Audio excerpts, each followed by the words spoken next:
Hi guys, welcome to day 20 of 100 days art challenge. ಬೆಳಿಗ್ಗೆ ರೆಡಿಯಾಗಿ ಎಲ್ಲಿ ಹೋಗ್ತಾ ಇದ್ದೀನಿ ಅನ್ಕೊಂಡ್ರೆ ಕ್ರಿಕೆಟ್ ಆಡಕ್ಕೆ ಹೋಗ್ತಾ ಇದ್ದೀನಿ guys. After so many years ನಾನು ಕ್ರಿಕೆಟ್ ಆಡ್ತಾ ಇದ್ದೀನಿ and I am super excited and happy. So ಇವರೆಲ್ಲ ಟೀಮ್ ಎಲ್ಲ ಸೆಲೆಕ್ಟ್ ಮಾಡ್ಕೊಂಡಾಯ್ತು. ಇವಾಗ ಟಾಸ್ ಹಾಕಿದ್ವಿ, ಟಾಸ್ ನಮ್ಮ ಟೀಮಿಗೆ ಗೆಲ್ತು. So we choose to batting ಆಡೋದೇ ಮರ್ತೋಗ್ಬಿಟ್ಟಿದೆ ಗುರು, ಔಟ್ ಆಗ್ಬಿಟ್ಟೆ. ಅದಾದಮೇಲೆ ಬಾಲಿಂಗ್ ಮಾಡೋಕ್ಕೆ ಸ್ಟಾರ್ಟ್ ಮಾಡಿದೆ. ಬಾಲಿಂಗಲ್ಲಿ ಒಂದು ಸ್ವಲ್ಪ ಬೆಟರ್ ಇದ್ದೀನಿ. ಸೊ ಒಂದು ವಿಕೆಟ್ ತಗೊಂಡೆ.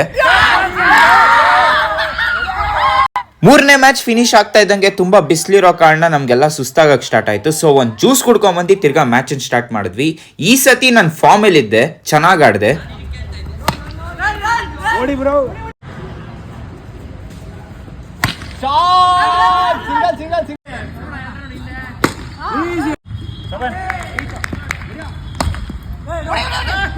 ರೋಷನ್ ಇಂಜುರಿ ಆಗಿದ್ದ ಕಾರಣಕ್ಕೆ ನಾವು ಮ್ಯಾಚ್ ಸ್ಟಾಪ್ ಮಾಡ್ಬೇಕಾಗಿ ಬಂತು.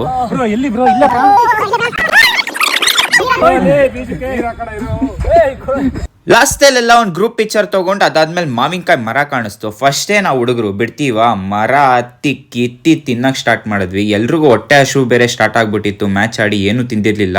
ಅದಾದ್ಮೇಲೆ ಸೀದಾ ನನ್ನ ಮನೆಗೆ ಹೋಗಿ ಬ್ರೇಕ್ಫಾಸ್ಟ್ ಮಾಡ್ಕೊಂಡು ಮಾವಿನ ಹಣ್ಣು ಮತ್ತೆ ಚಿತ್ರಾನ್ನ ತಿನ್ಕೊಂಡು ಐಸ್ ಪ್ಯಾಕ್ ಇಟ್ಕೊಂಡೆ. ತುಂಬಾ ಬಾಡಿ ಪೈನ್ ಇತ್ತು. ಅದಾದ್ಮೇಲೆ ಕೆಲಸ ಜಾಸ್ತಿ ಇತ್ತು ಅಂದ್ಬಿಟ್ಟು ಕೆಲಸ ಮುಗಿಸ್ಕೊಂಡು ಬಿರಿಯಾನಿ ಆರ್ಡರ್ ಮಾಡ್ಬಿಟ್ಟು ತಿನ್ಕೊಂಡು ಟಿವಿ ನೋಡ್ಕೊಂಡು ಚೆನ್ನಾಗಿ ಮಲ್ಕೊಂಡೆದ್ದು ಉಪ್ಪು ತುಪ್ಪ ಅನ್ನ ತಿನ್ಕೊಂಡು RCB ಮ್ಯಾಚ್ ನೋಡ್ಕೊಂಡು ಮಲ್ಕೊಂಡೆ ಗೈಸ್.